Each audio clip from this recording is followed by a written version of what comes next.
This episode contains spoilers for Tales from the Borderlands.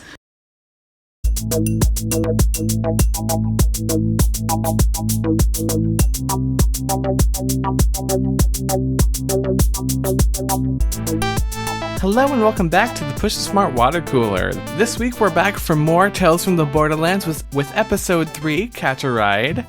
We were very positive about the previous episode, Stacey a little bit more than I. Yeah. So, we're going into this pretty optimistic. Would you say this is as good as the previous episode? Yeah. I mean, it was really good. I found this episode, some of the action set pieces, like the set pieces themselves were really fun, but a lot of like what you actually did in them, it stuck out to me a lot more. And I think what I narrowed down as the problem for me was the character would give you instructions diegetically to explain what you're doing, like in the universe. But those would not necessarily coincide with what you have to physically do. So, for instance, one of the very first puzzles kind of sections, what I thought was a puzzle, was when there's those motion detecting kind of guns. And Rhys says something to the effect of, you have to make sure you throw your hat at the right time. So I'm thinking, okay, this is a puzzle where I have to look at these lasers and figure out the timing. It is not. It's a quick time event. Yeah. And it took me like 3 tries to figure that out. And it's like, that's totally in line with what TellTale usually does, because it's all just quick time events. But that wasn't what Rhys was telling me to do. Like we've talked about in previous episodes how it's had issues with the prompt staying on screen a little bit too long and not really giving you prompt feedback as far as what your input is. So that I felt like weighed it down a lot more than previous episodes because there was a lot more of it. Both the beginning and the end. But everything in between I loved. I think that this was probably the best episode since the first, as far as just the level of fun with the cast and execution-wise. I laughed a lot. Sometimes I laughed so hard that I thought I was going to miss things. So that's good, and that's kind of what I've been coming to this game for. It was a really funny episode. So, end of the last episode, we both trusted Fiona. There was the big flash grenade, and they kind of make their way to the big shootout that's happening, and Vaughn gets, like, zapped and paralyzed. You guys eventually make it out where you meet Valerie, who has been spoken of, but hasn't made an on-screen appearance yet that I can recall. And then pretty early on, you're faced with your first choice, which there aren't that many. It definitely felt like there was less key moments, but that also ties into something that I want to talk about the episode. But your first big decision is who you're going to place the blame for everything fucking up. Who did you blame? Oh, I blamed Felix. Really? Yeah. Valerie kill anybody over that? Yes. Did she kill Vasquez? Yes. Okay, good. Because I pointed the finger at Vasquez and he died as well. Okay. Interesting. So he was definitely meant to die. I figured if you blamed her son August, she wasn't going to kill him, so I figured it wasn't going to be one of those. Oh, she's his mom? Yeah. Oh, so much makes sense now. Yeah, I feel like that was kind of one of the semi-throwaway lines that I'm glad that I caught. After the big shootout, after Valerie and Vasquez and everything happens, you finally get some alone time with the Gortys sphere. And you activate it. And it's, surprise, Ashley Johnson. Oh my god. Super cheery favorite character. Oh my god. And I love the relationship that it has with Loaderpod. Yeah, me too. And there was that part in the very beginning where she's like, okay, let's go. And she's like tugging on Vasquez. For me, Fiona was like, oh, he's sleeping. And she's just like, oh, we should let him rest then. I was almost crying laughing so hard. Yeah. It was so good, and the delivery was perfect. Yeah, she's amazing. And like, what I chose to do there, I didn't want to say he's dead, so I said, oh, he's having stomach problems because he was shot in the stomach. And she goes, oh, I can see that now. But I loved that they introduced this new character, and she just fit in and meshed so perfectly. We also meet Athena comes back in that scene too, doesn't she? Yeah, that's right. She clears up the misunderstanding that she was hired by Felix, which I'm very confused because I was almost certain in my episode that he blew up. I think he's the guy in the mask. I totally think he's the guy in the mask. And that bothers me because I was so certain he died. I was starting to feel like it was, and then there was that moment when Fiona was like, "You're wearing a mask, so you probably know us." And I was like, "Oh, yep." Yep. We had like this really long montage that like paused a little bit just so you could have a moment with Handsome Jack, which at this point, I don't get why we should care so much. Like, it feels like they're really trying to do something with Handsome Jack who can really kind of like save the day, but every time that I've put my faith in something other than Handsome Jack, there's been no fallout that's made me think, oh man, I should have trusted him. There's supposed to be this tension here, but it's not really working for me.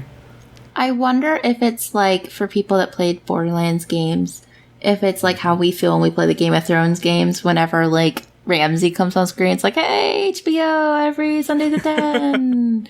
If that's the kind of effect it has. It's like, hey, it's that guy from that game. I don't know. I don't know if it has more resonance with someone who's played the other games, or perhaps if you did decide to side with him, if maybe there's a little bit more going on.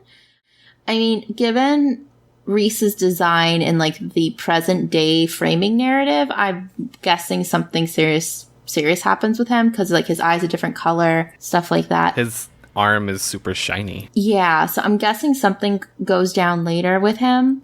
But for now, like you said, the fact that there's no major fallout or consequences for, at least so far, for not siding with Jack, that is a little troubling. And it seems like a missed opportunity. When you're trying to get into the dome, there's actually this really interesting moment that I never really picked up on, the whole Rhys and Sasha thing. Yeah, but as soon as I was given the opportunity to, I was like, yes. Yeah, I wasn't sure how to play that because I wanted to play him as kind of terrible at it. Oh, me too. He's totally awkward and weird. Yeah, but then when you had the option a little bit later to like give her the flower, I was like, okay, I really want to see where this goes. Me too. Yeah. It's reassuring to hear that you also felt that this was kind of sudden. Because I was really surprised when it popped up. But I was willing to go with it. Yeah, it didn't feel like, oh... Bonnie. Yeah. How dare you mention Bonnie in my presence. But no, because Sasha is already such a strong character in her own, it didn't feel like they were just trying to pair her up with Rhys for something to do. And since they already have such an interesting like dynamic of he's kind of bumbling and she's so capable, I really liked it a lot more than I thought I would. Yeah. So yeah, you meet up with Cassius, you get Vaughn unparalyzed, which at first I thought it was like really funny, but the more it went on, I was like, oh, this is making me feel uncomfortable. The fact that he was paralyzed, or that whole scene getting him unparalyzed? The fact that he was paralyzed. Oh yeah. I was gonna say, it did lead to my favorite line of the game. Oh, hang on there, Duck. If that is your real name. It's not, and I never said it was. Yeah. That made me laugh so hard. It felt like not much happened, but there was so much between the characters that just clicked that it was just so enjoyable. Like Fiona and Athena, Fiona kind of trying to come to terms with that she's maybe more than just a thief, that maybe she's more than just an NPC. Maybe she's a vault hunter. What? I know. Meta. I wasn't sure what to do with her in that case. I didn't want to commit to, vault hunting. Yeah. But I didn't want her to wallow in her NPC-ness forever. So I did struggle a lot with those dialogue choices. How did you deal with that? I kind of played it down a little. But yeah, and I thought it was interesting how they had that precognition. But yeah. I just thought it was kind of weird suddenly choosing between two different things, and you weren't really sure what was going on in either of them. But it felt like it was supposed to be this like big moment for the character. Yeah, and it seemed like there was one choice that always was the better one, like overwhelmingly. So there was never a sense of, oh, I better try this, or oh, which one's best for my character. It was like, well, that one clearly is going to end in a game over because that's her doing exactly what we just did and failed at. Whereas this one is more in tune to her character, and it seems like it won't end with her dying. So we're going to do that one. Did any of them end with game overs? I don't know, but it looked like, to me, going in, it looked like they should. Please let us know in the comments. It kind of took a surprisingly serious tone at the end when Valerie came in and basically kicked the shit out of them and got Athena knocked out. With that scene with Athena and Fiona against Valerie, I was so ready for like this triumphant, like, we're tossing the shields between each other. Yeah, we're vault hunters now. Yeah, but then when it didn't work, it clicked and it was like, of course it doesn't work. We're just NPCs. And these are the big guys. The way that they did failure in this episode was so dramatically satisfying that I didn't actually mind it. Obviously, I don't want Athena to get knocked out and dragged away by other vault hunters, but the way that it played out, it felt so true to what we had been building up to and what we've been thinking about these characters as far as their status in the overall world, that I don't know, I just really liked it. Yeah. It was kind of a moment of how dare you try to raise above your status as an NPC and do something heroic. Yeah. Valerie doesn't shoot her. She throws her gun at her and she can't pick it up. Yeah. It's like she's just totally out of her league at this point. I don't know why, but that struck such a chord with me. Well, that's awesome. It was just one of those like light bulb moments where what we've been talking about for the past 2 water coolers about how they're NPCs and how they're kind of just getting in people's way. And they're kind of these annoying flies. And in this episode, they got swatted out of the way. And I'm really interested to see where they go from there. Especially because I feel like this is the first time the framing narrative gave us, I don't know, glimpses of something else more sinister lurking in the background. Like, it's usually used, obviously, for humor. And then it's just kind of okay, and then he did this.